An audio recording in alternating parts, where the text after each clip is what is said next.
Recently, Sega put out their financial report for year ending March 2022. There's a lot of interesting information in this document. It is a hell of a huge document packed full of numbers and, Q&As, a lot of interesting things. I have read through quite a bit of this, but we're not going to be dissecting this in this video.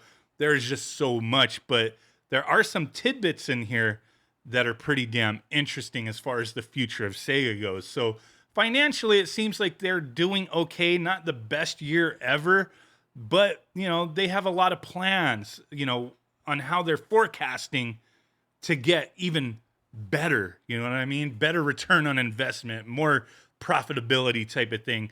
So they have these projected numbers and whatnot. Of course, every company is going to project, an upward trend for the most part. They're not going to be like, yeah, we're going to suck over the next few fiscal years, especially when you have investors involved type of thing. And I actually learned a few things scrolling through this and reading it. Like they have a resort business that they are involved in. I had no idea, like golf courses and stuff in Japan. Interesting. The one thing of note is they did sell off like all their arcades, their actual arcade locations that they had in Japan. I'm not sure if they're still in the arcade business, like they're gonna make arcade games still, but they did get rid of the arcade business, and they do have some involvement with like amusement machines, the claw machines, the UFO catchers, stuff like that, and pachinko type things. So I'm not sure how that business is going to be in the future, but they talk a lot about strengthening certain things and future plans, strengthening existing IPs like Sonic, Phantasy Star Online, Persona, Total War, and the Yakuza franchise. So some heavy hitters there. I do want to kind of touch on Phantasy Star in a moment, though, because in this document, in the Q&A, it's kind of in the middle somewhere. We're not going to go through this whole thing, but they do talk about, we'll just refer to this article here, that they plan to release multiple remasters and remakes, and obviously more new titles. And with the remasters and remakes and new titles, what does that all involve? So we've heard not too long ago about Crazy Taxi and Jet Set Radio getting revived and new games coming out.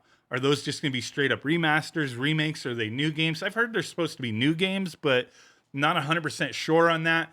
I have concerns though, because, when you take these beloved franchises of years past that have been dormant for a while, what can you really do to bring in a new audience and grab back that old audience? Like there has to be like this middle ground, right? Do you just make a new game based off of the old, way the game's played, the same style, the same genre, just up the graphics, add some more, features to the game type of thing? Or do you just do like, okay, an HD remaster and just call it quits? Like that's kind of the lazy, part of it if you're going to bring back a franchise. But I think bringing back new games on these will be fine for the most part. But then the concern comes in, like, like most likely these won't just be a standalone game. They'll be riddled with DLC, microtransactions, that kind of crap. I hope not. But the other part of it is where I do have some concern is if you bring back a game like Crazy Taxi or Jet Set Radio, I can envision online multiplayer modes in those. Almost expected at this point in time. But there's a lot of times where companies will focus on, one aspect of a game and kind of half-ass the other type of thing when you have a single player mode and then an online mode. And I hope that doesn't happen here, because I can envision online for both of these games, but I would also hope for a solid ass single player experience. These are arcade style games, have that single player experience. You're going to have that multiplayer mode. That's great, but I feel like you have to put in the work on both. You can't just because a lot of times a company will do like half-ass single player, solid-ass multiplayer, or the other way around. Or they'll just equally half-ass both type of thing.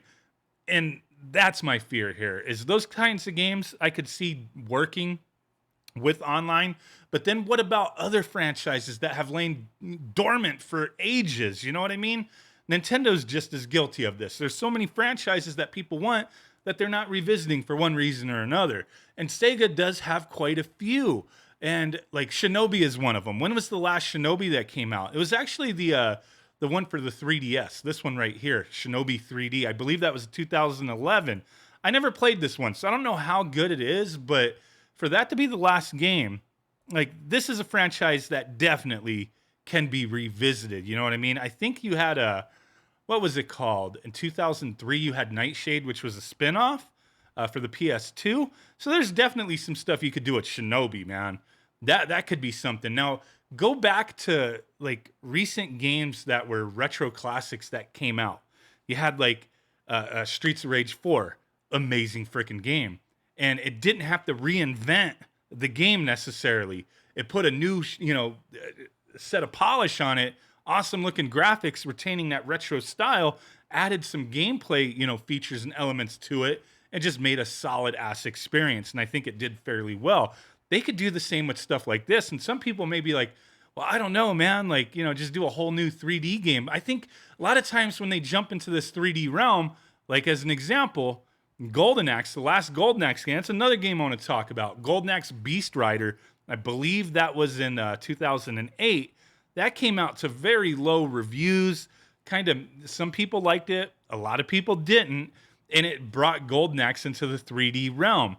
It no longer felt and looked like a Golden Axe game. It's very difficult for a lot of companies to take an existing franchise and, that was 2D and put it into a 3D space when it never was. You know what I mean? Like it didn't have that middle ground where when 2D started transitioning into 3D, like it jumped into that and did it well, and then just evolved over time, doing it better and better and better. And when people think of those games, a lot of them that they think of are the 3D games. Like Mario is an example of that. Golden Axe doesn't have that liberty. This was it. This is a game that it didn't transition well into that 3D space. So I could envision them bringing it to the 2D realm again, Streets of Rage style. Like people are fascinated with this. People are looking forward to games that have that style. Teenage Mutant Ninja Turtles Shredder's Revenge, I'm sure is going to do extremely well when it releases. A lot of these games are doing great. Sonic Mania did well. Streets of Rage 4, they could still do that with these titles. And I mean, I think they could do pretty well. Now, another one that I think about quite often when I think Sega is Phantasy Star. Now, yeah, we have Phantasy Star Online 2, and I did play this game quite a bit when it first came out, and I did enjoy it, but I can never stop thinking about, and this isn't what my point is, but I can never stop thinking about the original Phantasy Star Online, version 1 and version 2 on the Dreamcast. I would love if they did just a straight up remaster of that, put that on the Nintendo Switch. I'll play the hell out of it. No hunter's license and no microtransactions or DLC. Just the pure experience of the original game. I would be all over it. I would play it like crazy, man. But Phantasy Star, like it's kind of an abandoned like franchise as far as a single player pure role-playing game goes. That's something I think they missed the mark on. Maybe the market isn't there for that type of game. But I mean, Final Fantasy continues doing it, right? And I think Sega could have been like on par or surpassed, Final Fantasy if they would have continued with this franchise, evolving it. I don't know how well the original 3 games did back in the day, but I feel like they could have been there. You know what I mean? People think role-playing games, they could have been thinking, when's the next Phantasy Star coming out, right?